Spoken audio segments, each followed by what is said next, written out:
Welcome to Edified, a Christian book podcast that equips busy pastors with concise, accessible, and engaging wisdom as they labor in the trenches of ministry. I'm your host, Marco Resendez, and today's guest is my friend, Dr. Andrew Das. Andrew got his PhD from Union Theological Seminary in Virginia. He's the Niebuhr Distinguished Chair and Professor of Religious Studies at Elmhurst University. A respected Pauline scholar, Andrew Das has written a mammoth commentary on Galatians in the Concordia Commentary series. He's currently writing commentaries, I think I can mention these, on Romans and 1st and 2nd Thessalonians, and he served on the translation committee of the Christian Standard Bible, the CSB, a translation he personally loves and recommends, and full disclosure, he's kind of the one who converted me over to the CSB from the ESV. But today we're discussing his new book published by Eerdmans, Remarriage in Early Christianity. This is a very academic title, but this content is very relevant and I think critical to the life of the local church. So, Andrew, great to see you again. Thank you for being on the show. Thanks for having me, Marco. Yeah, so before we get started, I just want to ask you why you wrote this book and what contribution you're hoping this makes not only to the academy, but also the church.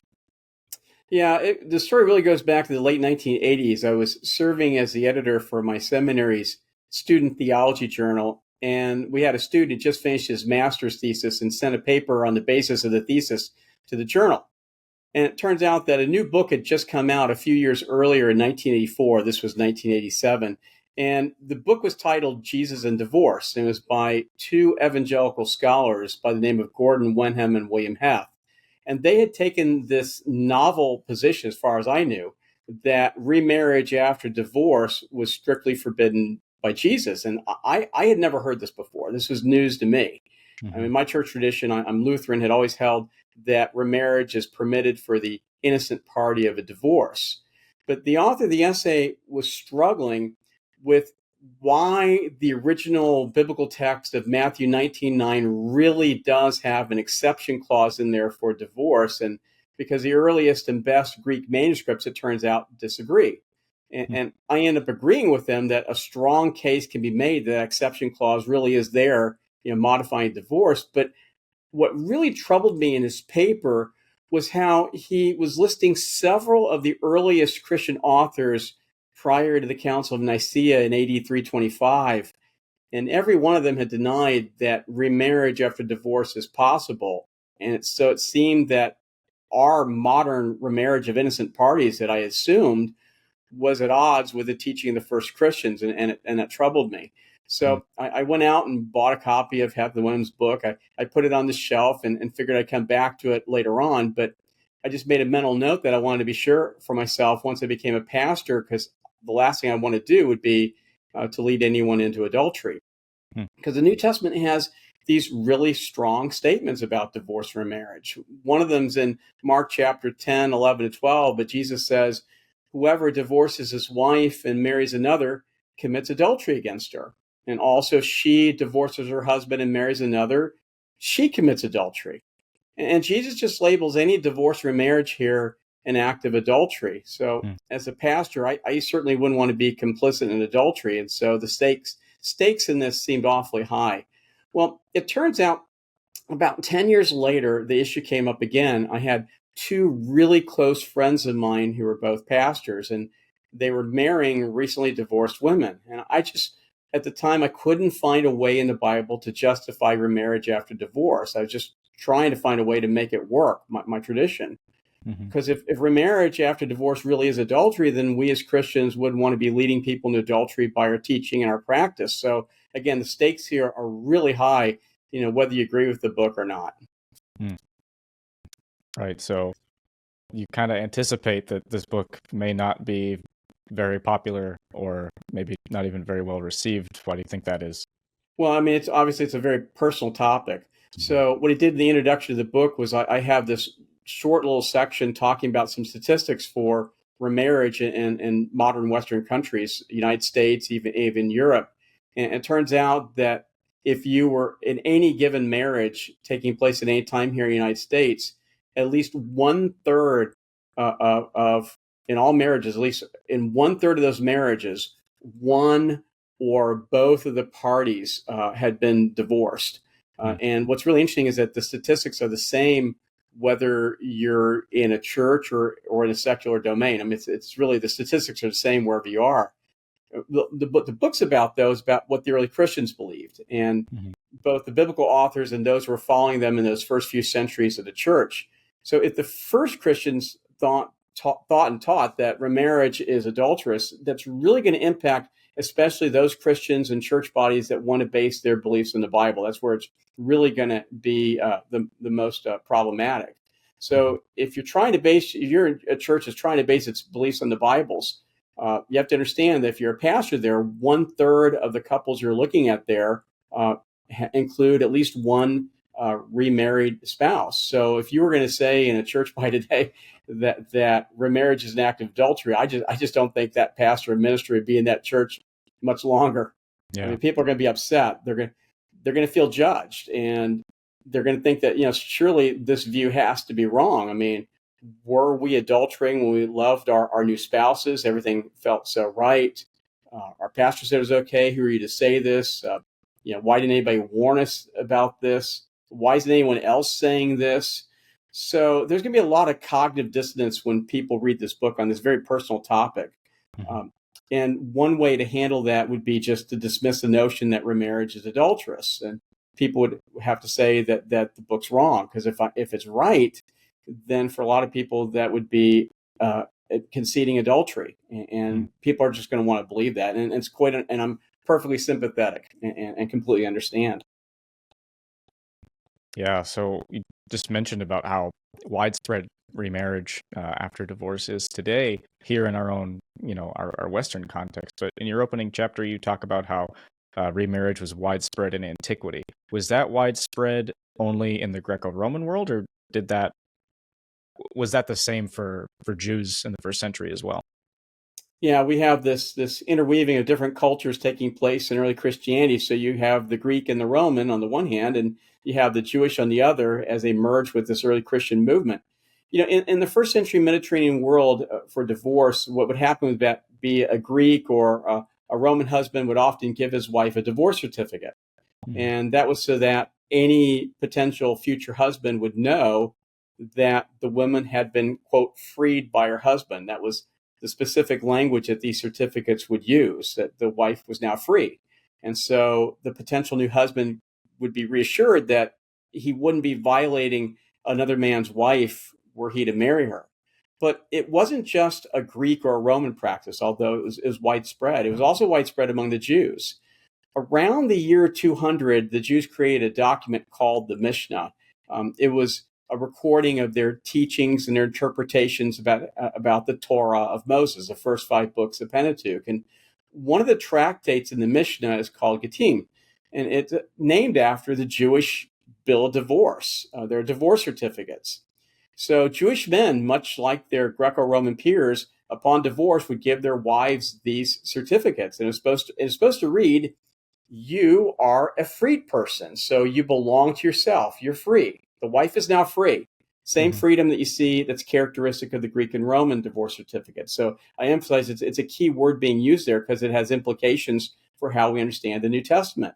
But backing up from 200 to the first century, the time of the first Christians, Josephus, a first century Jewish historian, talks about how husbands would divorce their wives. They're supposed to give them the divorce certificate. It's perfectly acceptable. We've actually come across Jewish divorce certificates from that first century ancient world. And they, again, spell out how the woman is now free or permitted to marry another man. And this actually goes back to Deuteronomy, because in Deuteronomy chapter 24, in the very first few verses in the Torah there, it talks about how when a man divorces his wife, he's supposed to give her a divorce certificate. In fact, it goes back in the secular domain, at least at the time of the ancient Assyrians in 1400 BC and the Babylonians later on. They regularly pronounce in these certificates that have survived that the wife is, quote, free to marry again, or she may go wherever she wishes. So in that regard, Jewish practice was the same as the Greek and Roman on divorce or marriage. It was perfectly acceptable. Right. And so just to just to clarify, in this book you do address the issue of divorce, but your main argument is not about whether divorce itself is ever permissible, but whether remarriage afterward is. That's right. Yeah, divorce. It's a thorny issue of itself. It's difficult on Mhm. its own, and I mean the book as it is, I think, is 300 some pages. So it's enough to deal with just for marriage. I mean, I Yeah. do have to tackle a lot along the way that bears implications for divorce. So that there is an understanding of divorce that's popping up inevitably along the way as we're working with remarriage.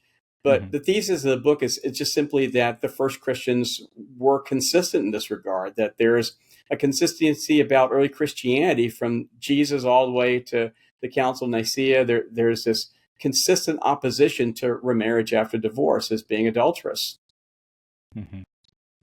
So I want to just focus on the Gospel of Matthew for now. There are two passages in there where Jesus addresses the issue of remarriage. That'd be 5:32 and 19:9 specifically, and there's a wider context at the beginning of chapter 19. But you talk about the words moikia and porneia, which play a significant role in these passages. Moikia, normally translated as adultery, and porneia as sexual immorality or fornication. You argue that the word choice here is important given the usage of each word in the rest of Scripture. So, in terms of application, how are those different, and why does it matter in this case? Getting a little Greek here, are we? Yeah, yeah. Well, I mean, you're right. There are these two Greek words that overlap in meaning, but they're also a little different too. So there's overlap, but also difference, and so we have to sort of map out where those similarities and differences are. The Greek word mokeia, that means to adulterate. It's for a husband or a wife to have sexual relations outside that marital relationship. But porneia is used more broadly. It's for any immoral sexual activity. Certainly outside the marital context, certainly including premarital sex. So in Matthew 5:32 and Matthew 19:9, Jesus is forbidding divorce or remarriage, but he offers an exception, except for, and he uses the word porneia. We have Jesus saying there. So you ask yourself, why did Jesus use porneia here in Matthew's context rather than moikeia?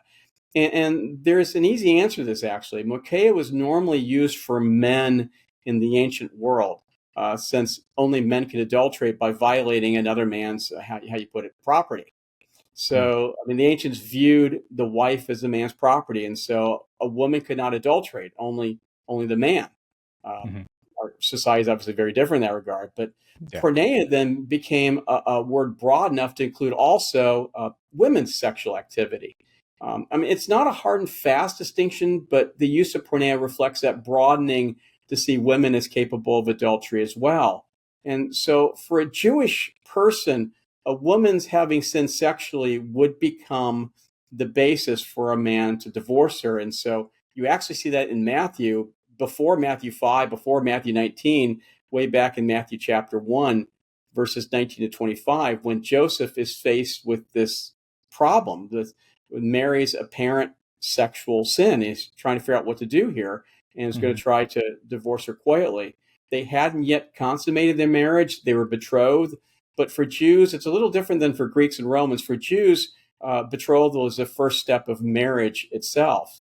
And so, by choosing porneia, that broader term, Matthew's showing that this exception clause is not just for those who've consummated their marriage. That would be morkeia proper, but it would include even also those who were betrothed. And so it's an important word here because it's showing that Joseph, who was in that early stage of marriage with his betrothal, wasn't sinning to divorce his betrothed wife. Right, because at that point he still doesn't know that, she hasn't been with another man. It's the Holy Spirit overshadowing her, of course. And then he's called a righteous man throughout that chapter, Yeah. and just those, actually the first couple of chapters, is portrayed as hearing whatever God says to do, and then the text almost verbatim says, and then Joseph went and did XYZ thing. Well, I mean, So think about this. If yeah. there's no divorce or marriage in these gospels, then what about Joseph, who was divorcing his wife? And so, what Matthew's showing here is that no, this is not. He's still a righteous man. He Mhm. still abided by the Torah, as Jesus teaches it. So there's no question here. Yeah. So focusing a little bit more on Matthew 19, let me just pull this up here. Starting in verse 2, it says, "Large crowds followed him," that's Jesus, "and he healed them there. Some Pharisees approached him to test him. They asked, 'Is it lawful for a man to divorce his wife on any grounds?' And he says, 'Haven't you read that he who created them in the beginning made them male and female?' And he also said, 'For this reason, a man will leave his father and mother and be joined to his wife, and the two will become one flesh. So they are no longer two, but one flesh. Therefore, what God has joined together, let no one separate.' And they say, 'Why then did Moses command us to give divorce papers and to send her away?' And Jesus responds, saying, 'Moses permitted you to divorce your wives because of the hardness of your hearts, but it was not like that from the beginning. I tell you, whoever divorces his wife except for sexual immorality,'— that's how the CSB renders it— "and marries another, commits adultery." And then his disciples say, "If the relationship of a man with his wife is like this, it's better not to marry." So they're still, they're still very much in that mindset. But one thing that always comes up in this conversation whenever I'm listening to people talk about Jesus' teaching on divorce is the debate between Hillel and Shammai, two very prominent rabbis. And you can please interrupt me, correct me if I'm getting this wrong, but it's that Hillel was the more liberal rabbi and Shammai was the more conservative. So Hillel interpreted that passage in Deuteronomy 24:1 rather, to mean that a man could divorce his wife for literally any reason at all, because the language is a bit vague, whereas Shammai read it more strictly and taught that it meant only for cases of sexual infidelity. And so people look at this passage in Matthew 19 and say, okay, well, it looks like if Jesus were to pick a side, he's picking with Shammai, while also reminding people that, well, this was not the design from the beginning. It was the hardness of your hearts, probably because back in that time, if a man couldn't divorce his wife and he wanted to get rid of her, he might just kill her. And so it's, that extra step that God's going there, that concession in a way is actually really protecting the woman in that ancient context. But you actually argue that this debate, this rabbinic debate, is maybe not as relevant to Jesus' teaching on divorce as we think it is. Could you explain why? Well, I mean, yeah, and so that it comes up in the context of that Matthew chapter 19. I appreciate you reading the passage for us. And since you read it out of the Christian Standard Bible, I obviously wouldn't have any disagreement with the translation. So it's obviously the best English translation of the market. So that's great. There we go. So, but yeah, we're not talking about Matthew 19. We're talking about this later debate going on, or this debate going on between Hillel and Shammai. So it's not later. But the Mishnah is the first place we hear about Hillel and Shammai. And that's that document we were talking about a little bit earlier, where the Jews were putting down their oral traditions about how to interpret the Torah of Moses. They put it together around the year 200. And this is where we first learn about these Pharisaic teachers here at the time of Jesus, named Hillel and Shammai, and that they differed with each other over when it was fitting for a wife to be divorced. It's a hot issue because remember that I mean, for adultery, you have to remember this is important for a Jewish audience such as Matthew's. You have to always keep in mind that were a Jewish man not to divorce his wife, he could be implicated in her sexual sin. And so Matthew's exception clause permitting the divorce, it allows Joseph to remain righteous were he to go through with that. It's a very important matter, but it's a broader discussion, apparently, as the Pharisees are asking what grounds. What happened was that supposedly, according to the Mishnah in 200, Hillel and Shammai, who were Jesus' contemporaries, were debating with each other when a wife could be divorced. It was all revolving around a phrase in Deuteronomy chapter 24, verse 1, that gives us not only the mandate that there be a divorce certificate when there's divorce, but it involves a phrase called the shame of a thing. And so Hillel took the position that just about any shame of a thing, just about anything could be a ground for a husband divorcing his wife, anything. But Shammai focused on the other word. It had to be something shameful, which most think would have been only adultery. The problem here is that the Gospels don't, when you read Matthew 19, which is good that we did, you notice that Matthew 19 leading up to this didn't distinguish different views of the Pharisees. They're they're treated as if their view is a monolithic whole. In fact, Josephus, remember our first century Jewish historian, took a very liberal view of divorce with no awareness that there was any other point of view out there. Philo, Jesus' contemporary, he was an Alexandrian Jewish philosopher, and he just assumes that the husband has an absolute right to divorce a wife.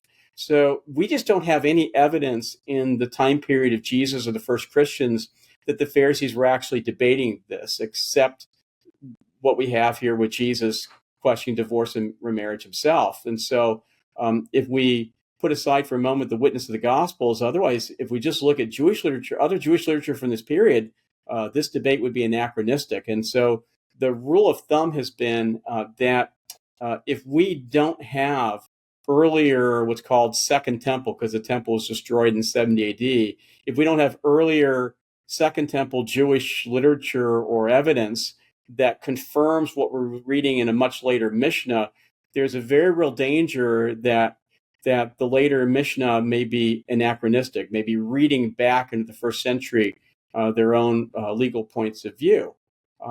Now, if we look at this, if Jesus were taking a position like one of the Pharisaic schools, let's say like Shammai, then what would be the problem with his teaching? I mean, because he'd be agreeing with some of the Pharisees themselves.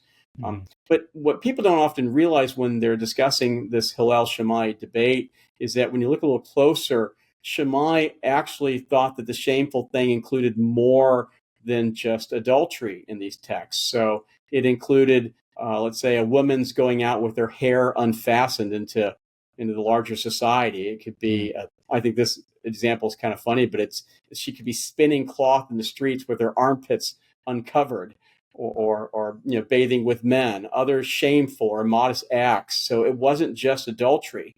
So in that case, the bottom line is then for Jesus in this passage to be limiting divorce to adultery would be stricter than both Hillel and Shammai.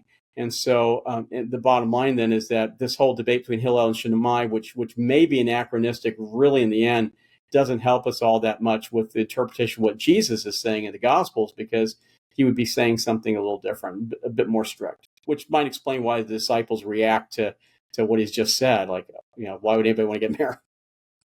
Yeah.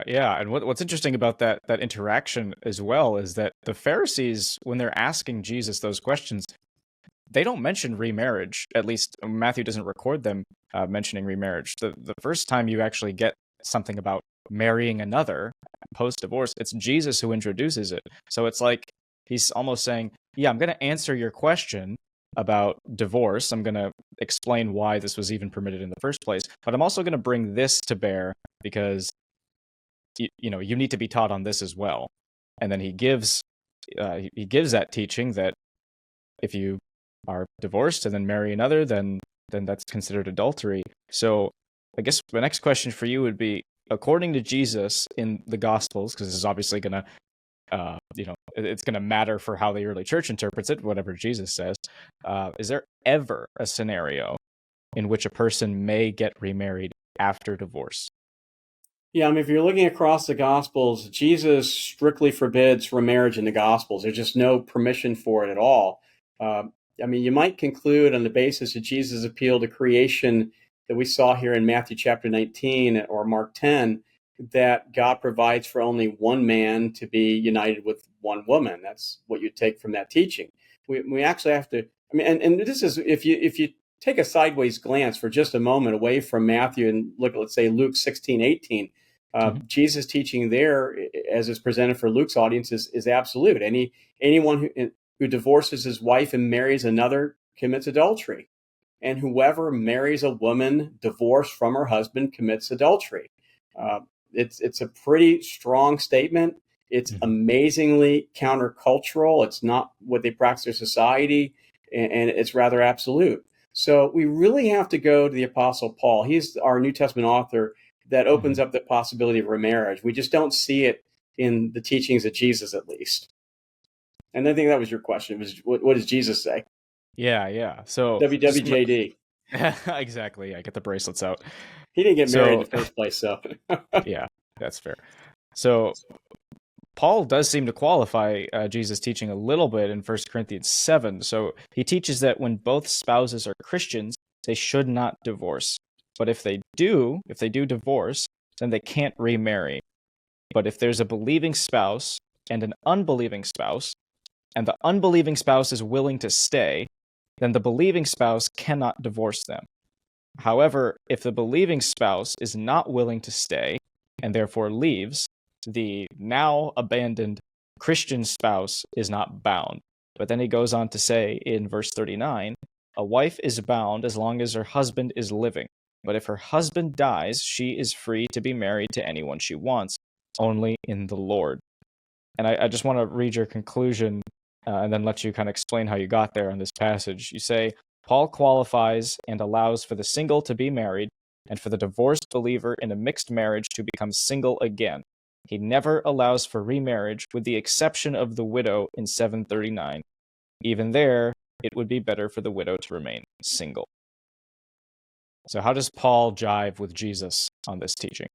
Yeah, I mean, Paul says in two different places, and one is the early verses of Romans chapter 7, and then he'll say it again, as you point out there in the last couple of verses of 1 Corinthians 7. So it looks like you're looking there at 1 Corinthians 7 with your question there. He'll say in 1 Corinthians 7 at the end that a woman is bound to her husband as long as he lives. He says same thing in Romans. Bound is the language that Paul will use for marital ties. So it's Pauline language for being married. But when her husband dies, now she is, notice he says free. Remember that divorce certificate language that we were talking about earlier? That's so important. Yep. Now she's free to marry again. No question about this. But she has to wait for the former husband to pass away first, especially if you're in Romans 7 while the marriage is still in effect. In 1 Corinthians 7:39, the husband has died. But until the husband dies, she is bound to that spouse. Only death frees you from that. And of course, now at the same time, as you're looking over 1 Corinthians 7 there, I noticed that you were also raising as part of your question another verse from 1 Corinthians 7. It's verse 15. This is famously called the Pauline permission. And so he allows a permission here that many think that Paul is giving a permission for remarriage here, that at least for when an unbelieving spouse forces divorce upon the believing partner. Paul had been talking about marriages between Christians and non-Christians all through verses 12 to 16. But we really need to back up a couple verses because you ask how this jives with the teaching of Jesus. Well, Paul will quote Jesus' teaching in 1 Corinthians chapter 7, verses 10 and 11. And so the verses there read, to the married I give this command, not I, but the Lord, a wife is not to leave her husband, but if she does leave, she must remain unmarried or be reconciled to her husband, and a husband is not to divorce his wife. So that's what Jesus teaches, according as Paul records it there in 1 Corinthians 7, 10 to 11. But it's a shocking couple of verses because you remember, in the ancient world, just like our world today, divorce or remarriage were freely permitted. And the Lord's telling both men and women that they're not permitted to divorce their spouses. And yet you notice here that Jesus hedges a little bit, even in that very teaching, that he imagines that a divorce might take place. And if it does, if the wife does separate from her husband or divorce, she must remain unmarried or be reconciled to her husband. And so Paul doesn't say anything here about an innocent party or a guilty party. He doesn't worry about anything about divorce certificates. He just says if a divorce takes place, she must remain single, as he remembers Jesus' teaching, or be reconciled to her former husband, period. There's nothing about remarriage to another spouse. So then we turn to verses 12 to 16, that next paragraph in 1 Corinthians chapter 7, where Paul turns from Jesus' instruction, actually Jesus' command, to his own advice. And people often overlook that Paul never actually mentions remarriage in verses 12 to 16. It's never a topic that he's talking about. People say, well, wait a minute. Well, what about verse 15? Because it doesn't say in verse 15 that the divorced spouse is not bound in these instances. And she no longer bound if her unbelieving spouse has divorced her. Doesn't that mean she can marry again? But we need to be careful here and actually listen to what the text is actually saying. Paul didn't say that the spouse is not bound. He uses that word for marriage, but he doesn't use the bound language here. He actually uses a different word. He uses that word for a widow in verse 39. The widow is no longer bound, but now is free. That characteristic freedom language, free to remarry. But you notice we don't have any freedom language here in verse 15. The divorced spouse is not free, and we don't even use the word not bound. We use in the Greek the word not enslaved. So my point is that Paul appears in his choice of language be deliberately avoiding the very conclusion that we would want to make. We'd want to read into this passage freedom. We want to read into it not bound. In fact, even though Paul says not enslaved, how many people, when they're talking about this passage, will say it says not bound and overlook that? So let's then focus on the word Paul does use. He says that the divorced spouse, the believing spouse, is not enslaved. Well, Paul talks about slavery in his letters elsewhere too, and it's usually in relation to the law of Moses or command. And don't we have a command, the Lord's command, in verses 10 to 11? And don't we have a command that's being repeated over and over and over again? So if you were to put it in bold, like I'd put it in the book in bold because you can see it a little better. It sticks out, but the language is the wife is not to divorce her husband. A husband is not to divorce his wife. He must not divorce her. She must not divorce her husband. Over and over again, no divorce. But finally, if the non-Christian spouse insists on it, then the believing spouse is not enslaved. And so you'd ask yourself, enslaved to what? Well, you're not enslaved to this repeated command not to divorce. And so you notice how Paul's teachings here line up actually perfectly with Jesus' command back in verses 10 to 11. See, Jesus has said there'd be no divorce, but he envisioned that it might nevertheless take place. What Paul's doing here is he's calling for peace here in the midst of divorce. He's saying no divorce, but he calls for peace should it take place. But notice that there's nothing here about remarriage in these verses. And so Paul would be in agreement with Jesus that there's no provision for a marriage, that a spouse is to be reconciled to the former partner. So Paul's teaching here in verses 12 16 actually lines up rather neatly with the Lord's command in verses 10 to 11. There's no contradiction between them. In fact, when Paul says that the believing spouse is not enslaved, I'm reminded of the language of their world, the Stoic and the Cynic philosophers, even the street preachers of Paul's day who were used to, who would talk about marriage as slavery. They would call marital ties a slavery. And so when Paul says you're not enslaved, well, then it looks like then that would be to be in an unenslaved state for these people was actually a good thing. And so to be single would be good, not to enter into another enslaved state.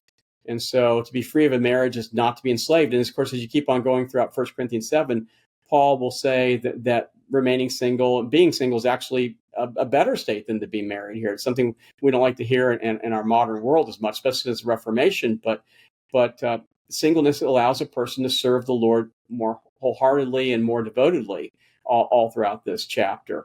And so you're not in an enslaved state. And so again, it's we're not overturning here Jesus' command, but that Jesus and Paul turn out to be in perfect agreement with each other all through 1 Corinthians chapter 7, where marriage is simply not on the table at this point in the chapter.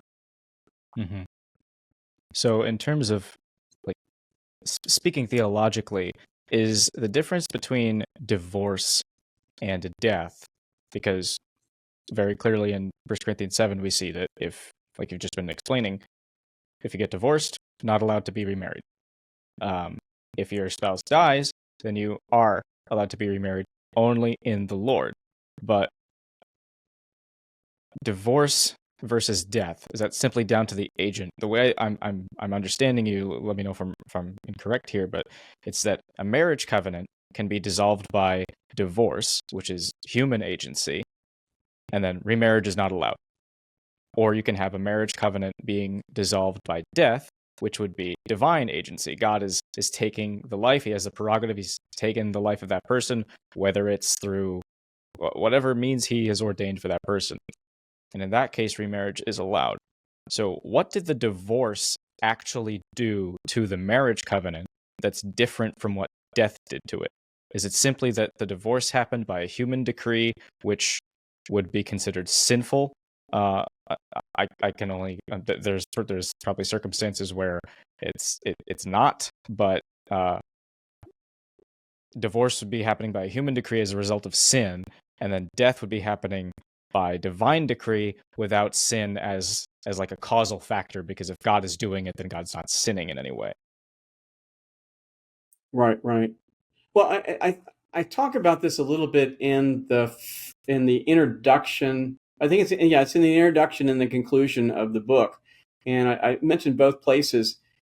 That's really important to keep in mind that there are about 8 or 9 New Testament passages that are relevant to what we're talking about, divorce and remarriage, although there are a few other passages that talk about the marital state that may impact this, and we might get to those as well.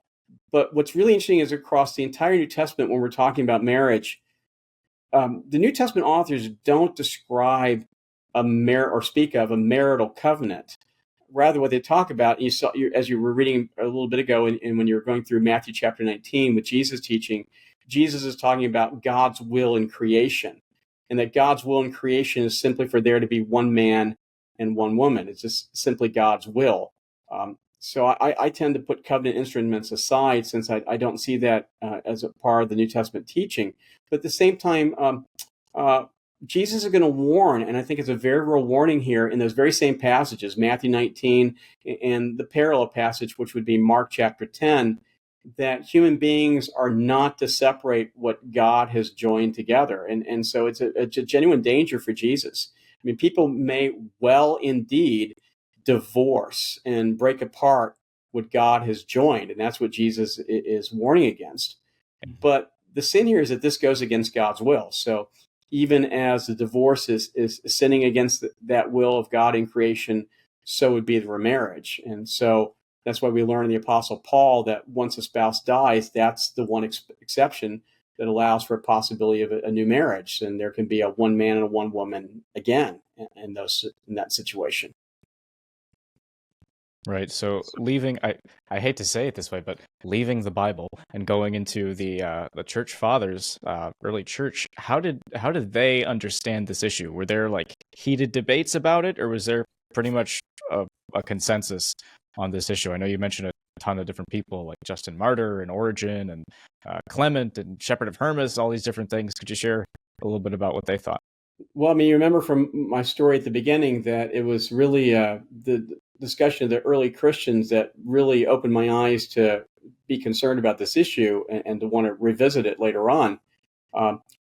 I've also had people tell me they wish the book were longer, that we had maybe a chapter on what the Christians said after Nicaea. But I'm only tracking the first 300 years of Christianity up to the time of the Council of Nicaea, which is a breaking point for me. But my rationale for that was that after Nicaea, there's a lot of secular influence on the church as people are flocking to, because it's popular. The emperor has become Christian, and so people are flocking to the churches, and they're bringing a secular worldview and its pressures, ethical pressures into the church. So you're going to have a little more variety after 325, but still, it's been very famous. I just don't want to stress it because I can't do it in the book as much, but you have people like Basil the Great, who's instrumental behind the Nicene-Constantinopolitan Creed, or you'll have Augustine in the West, or Jerome in the East, or Ambrose. It's sort of a who's who. John Chrysostom in the East. If you're Eastern Orthodox, you use Chrysostom's liturgy, the Greek liturgies. So it's kind of a who's who list in East and West after 325, where they were not said that the scriptures just don't allow for remarriage after divorce. But what I'm doing in the last chapter before the conclusion of this book is tracking as carefully as I can the first 300 years of Christianity. And I'm finding that no Christian author is advocating for remarriage after divorce in these authors. I mean, a good case study might be the Shepherd of Hermas. It's written in the Roman Church. It's written in the first half of the 2nd century. And so an angel reveals to Hermas that after divorce, the spouses must remain single, or there must be repentance and a reconciliation to the former partners. I mean, you're thinking to yourself, isn't that the same thing that Paul said in 1 Corinthians chapter 7, 10 to 11? And so you see how these biblical passages were norming these early Christians in their thinking. They're just saying nothing more or less than what they read in the scriptures. But what's interesting in that passage is that Hermas is then actually struggling rather mightily, not with remarriage after divorce, but he's wondering if remarriage is even possible if a spouse has died, which is going to be the hot issue prior to 325. Can we get remarried at all? And so it's going to take an angelic revelation to him to calm his nerves about the possibility of remarrying when one spouse has died. I mean, that was a hot issue for him. And he struggles to justify it. But remarriage after divorce, not even a cause for concern, not even an issue. It's just forbidden. Well, not long after Shepherd of Hermas, you have Justin Martyr. He's in the middle of the 2nd century, and I'm just looking for now a couple 2nd century witnesses because they're close to the time of Jesus and Paul and the first Christians. But in the middle of the 2nd century, Justin Martyr will condemn the twice married as sinners. But it's all in the context of quoting Matthew 5:32, which is Jesus teaching about divorce and remarriage. And so twice married is simply to be sinful. Nothing about an innocent party, nothing about certificates. It's just sin. Or a couple, or just a decade later, in the latter half of the 2nd century, in 177 of Athenagoras. And he's going to write, a person should either remain as he was born or be content with one marriage. For a second marriage is only a specious adultery. That's what he says. So it's interesting. What I found really fascinating when I was mapping out that last chapter of the book was that it's interesting that even modern advocates for remarriage in our context will be noting in their writings how regularly these early Christians, these first several centuries, just viewed remarriage as categorically adulterous. One of them, even one of these modern authors, will talk about the importance of divorce certificates. You just assume remarriage. Well, okay, it's a little contradictory if you're going to assume that remarriage is possible with a divorce certificate when the first Christians aren't assuming remarriage after divorce, and the scholars even granting that. So it's a bit problematic. Why were they taking this countercultural position? Because they were driven to that position by the biblical witness itself. They're saying nothing more or less in this regard than the biblical authors. So yeah, I know we move beyond the Bible, but it's still back to the Bible. Right. That's really interesting to hear all those different witnesses to this issue. So as we're kind of coming toward the end of this interview here, I just got some. And these are going to be tough questions, and I get that that obviously this is a really touchy subject, but I just want to make sure that people are understanding what your argument is, with just some clear answers, whether they agree or not. They at least know what argument you're making in the book, and if they, if they're having some trouble with it, you got a very thick book here, 300 pages to thumb through to figure out where you're going to land on some of these things. But these are going to be kind of quick fire. But the first one, just reiterating it again, is it permissible for a Christian to remarry after divorce if their former spouse is still alive? No. Okay. For Christians who have remarried in such a case, is there a biblical answer to what they should do next? Yeah, it's a great question. I mean, the scriptures are teaching that remarriage is an act of adultery, but naturally for people who've remarried, the question then becomes, what do I do now? Should I dissolve the marriage and go back to the former spouse? Was this not a real marriage? Should I stay in that marriage? And there are actually people who view remarriage as sinful in scriptures who also say that the second marriage isn't really a marriage. So then the question is, well, is that continuing in adultery to stay in that remarried state? It's an important question, and I don't really deal with it until the conclusion of the book. I have a couple pages on it. I probably could have expanded that further, but what I'm saying is it's important for the remarried first to recognize that there was adultery involved in the remarriage. if this is the teaching of scriptures. We have to recognize that. We have to repent of it. But after we confess that sin, what then do we do? Well, I take this passage in the Torah, that Deuteronomy 24 passage, as really being the starting point for the early Christians, for Jesus himself. In Deuteronomy 24, 1 through 4, it turns out that a woman who has married another man was not permitted to go back to the former spouse after marrying another. And Deuteronomy calls that an abomination. So a return to the original spouse wasn't an option even in the Torah or the Old Testament. But also keep in mind that, like we've pointed out several times, I mean, divorce or remarriage were very common in Jesus and Paul's day. I mean, isn't it interesting that Jesus, Paul, they never asked those who'd been remarried to leave their spouses and go back to their former ones. If there were a bunch of adulterating people in front of them, don't you think they would have admonished that? But they never do. I mean, even in the first 300 years of Christianity, one doesn't find this requirement for remarried people after divorce to go back to the original spouses. I mean, the church would not marry you if you've been divorced. But if you entered into faith in Christ as someone who's remarried, they weren't requiring you to go get divorced. So I just think that the absence across that early church witness, I think that's conspicuous. And I think it reflects the influence of Deuteronomy 24, 1 through 4 in their thinking. So, I mean, think about the Samaritan woman at the well in John chapter 4. I mean, Jesus still recognizes that she'd had 5 husbands. And so I think what we have here is the advice of 1 Corinthians chapter 7 with Paul, that we could extend it a little bit improperly, but we could extend it here as well, that Paul's advice in that chapter had been to stay as you are. And so recognize a sin, repent of it, but then stay as you are and honor God with where you find yourself. So would that mean staying in the second marriage? Yes, staying in the second marriage. I mean, the Samaritan woman had 5. I mean, it's a point of shame for her, as Jesus points it out. And even more, I mean, the man she's currently living with isn't her husband, right, but they were husbands. So Jesus grants that. So yeah, this is not God's intended will. So we repent of it, but then you honor God where you find yourself, and so after that repentance.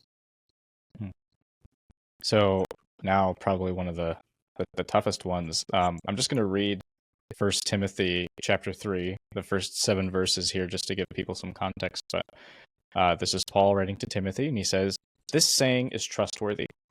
If anyone aspires to be an overseer, he desires a noble work. An overseer, therefore, must be above reproach, the husband of one wife, self-controlled, sensible, respectable, hospitable, able to teach, not an excessive drinker, not a bully, but gentle, not quarrelsome, not greedy. He must manage his own household competently and have his children under control with all dignity. If anyone does not know how to manage his own household, how will he take care of God's church? He must not be a new convert, or he might become conceited and incur the same condemnation as the devil. Furthermore, he must have a good reputation among outsiders so that he does not fall into disgrace and the devil's trap." So, considering those qualifications for the office of an overseer, does this whole discussion, does this limit that office to men who have not remarried after divorce, the husband of one wife? In other words, if one is an elder while being in his second marriage, whether post-divorce or as a widower, is he presently committing adultery? Yeah, I mean, of course, I mean, obviously there's adultery involved in a remarriage, but the question then becomes the qualifications for church officers there. That's what you have in 1 Timothy chapter 3, although I think we've been a little lax about managing families well and that in our churches. I think we should, I think we need to reappropriate 1 Timothy chapter 3 or Titus in that regard. But what do we do then with this one element of that, which is that this overseer of the church is to be a one-woman husband, a one-woman man? And I don't really address this in the book per se. I do have, I think, a page and a half at the end of the first chapter where I talk about the matter. And what happens is that my thinking has evolved on this even since authoring the book, because it turns out that there actually are people we'll talk about in 1 Timothy how there's no parallel in the Greek and Roman world to this phrase "one woman husband," or later on in 1 Timothy 5, the one husband woman. I mean, there are no secular parallels for this, and I've actually identified a couple parallels in that day using very similar language. The husband of one woman in that world. So there are secular parallels to this. There are reasons to believe that this would have been culturally understood by the first Christians. So what I develop a couple lines of tradition in the book, and this is in the first chapter, and it's, if you were a Roman, you would have the tradition of the univira, or the more correct pronounced univira. But this is a tradition that the husband or the wife, or actually the husband here, is to have only a single spouse, or actually the wife is to have a single husband. Sorry, the one husband woman, but she's to have only one spouse. And so for her, and it's not just in this life, but even after death. And then so this is a famous old Roman tradition, these older Roman cultural mores that stood against remarriage. And then what I do is I show this not just the Romans, I show how it's also influenced in the East. And so there are some inscriptions actually from the Greek East that are a little different. They don't assume that you're going to remain single after the death of the spouse, but at least for the life of the partner, there are some Greek inscriptions where you're going to remain a one-person spouse. And then I also track this in Judaism, where you see in the Dead Sea Scrolls a reference to where remarriage after divorce is prohibited. So it's culturally widespread. And so I think that because of that, and the fact that Roman tradition gets taken up by the first Christian authors heavily, the question is, what about in between? What about the New Testament? But I think that when you hear that qualification in 1 Timothy that the leaders of the church are to be one woman husbands, then the most natural way of understanding that culturally would be in the prohibitions against remarriage after divorce. So that would be sinful and not allowed.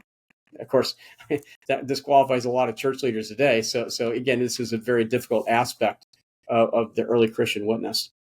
Mm-hmm. And just want to address one other view of that except for sexual immorality clause that I've heard actually quite often, is that the phrase, again, going back to some Greek here, me epiporneia, that it means incest in a certain case. Actually, all, or not all, but many major English translations render that phrase in Matthew 19 as except for sexual immorality, whether you're looking at the CSB, NIV, ESV, or NASB. But there is a view, again, that says that that word, porneia, in this case means incest. So this view is that the first marriage is a forbidden, incestuous, or I think what you say in the book is co-sanguineous relationship. And therefore, that's not recognized by God as a legitimate marriage at all in the first place. So if you separate, that's not technically a divorce because it was never technically a real marriage. So you've technically never been married. So now you've separated from that spouse. You will have committed two sins in that case, fornication and incest. Those are both condemned in Scripture, but that would still allow for repentance and finding a spouse for what would be your first legitimate marriage. So is that a tenable reading of that passage? Yeah, I mean, so I have a third chapter of the book is devoted, and I guess about 2/3 of it is the question of what does it mean to say except for porneia? And so what I'm arguing here is that the word just means sexual sin. It means sleeping with someone outside of the marriage relationship, and should be viewed that way. I mean, now you can't extend it more broadly. It's not like viewing pornography or something. So you wonder about what the criteria are for divorce. Well, it's not pornography, but it's sleeping with someone, having sex with someone outside the marital context in the ancient world. So what about if we could limit it to incest? If that were the case, if scholars arguing this were right, then the exception clauses in Matthew wouldn't be permitting a divorce at all, because they'd be saying that divorce is prohibited and then except for incest, which really isn't a marriage to begin with. Then you don't really have an exception to Jesus' absolute teaching against divorce or marriage. In Matthew's teaching would align perfectly with Mark and Luke. And in fact, Heth and Wenham back in 1984 were very sympathetic with this point of view. In fact, I mean, you really, the New Testament witness in the end really hinges on a single phrase and a single verse to allow for remarriage. It's Matthew chapter 19, verse 9, could, except for sexual sin, allow for divorce or remarriage there. So it's just, even the ancient manuscripts were divided in this point. So the earliest and best manuscripts don't have the exception clause in that way. So there's just a lot of things that have to be interpreted in a certain way to allow the exception clauses to function for divorce. And I tend to agree with those various steps along the way, but there were still steps along the way that we should keep in mind. But really, the issue here is incest, and that's discussed in the Old Testament in Leviticus chapter 18. Although it's really interesting when you read Leviticus 18 in the Greek translation of the Hebrew, we never get the word porneia used there. Wouldn't have been nice had it been there, because that would have made a nicer, a cleaner connection between this exception clause and the incest of Leviticus 18. When you look at the first Christians, the first 300 years, you don't see them interpreting porneia in terms of incest. They take it as permitting divorce, but nothing more. So they weren't interpreting this in terms of Leviticus 18. They took it as sexual relations outside of marriage. Incest really just wasn't enough of a factor in the Romans. They didn't approve of it either. It just wasn't enough of a factor in the Roman world for it to get airtime, when even the pagans are rejecting it. And there's certainly nothing in the Matthean context to flag this for us. It's not the issue Jesus is addressing here in Matthew 19. The question that was brought to him was, is divorce permissible in any instance? That's what he's talking about.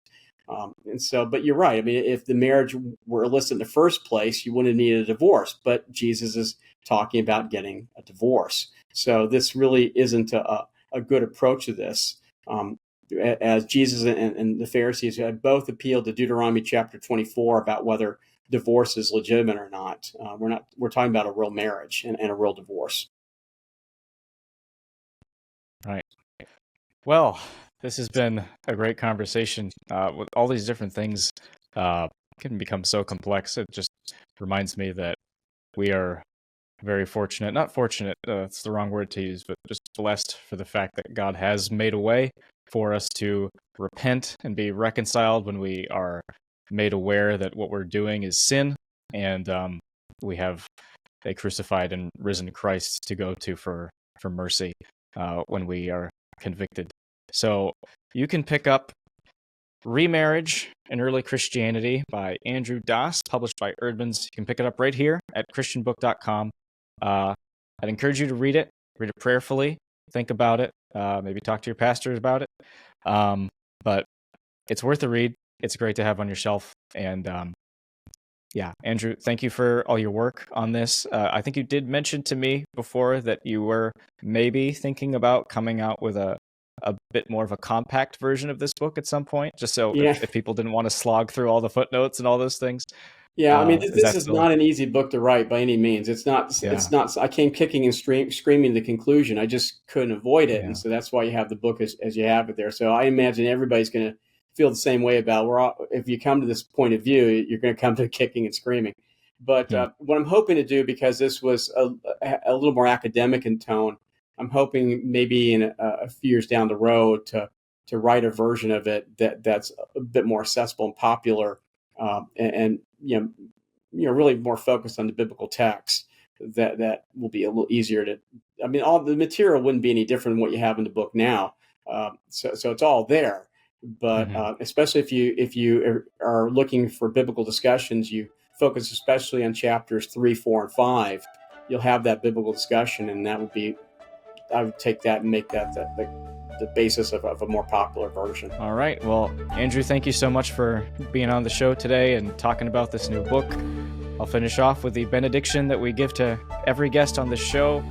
May you strive to excel for the edification of the church. I pray that God blesses all all your efforts. Your labor in the Lord is not in vain. Thank you.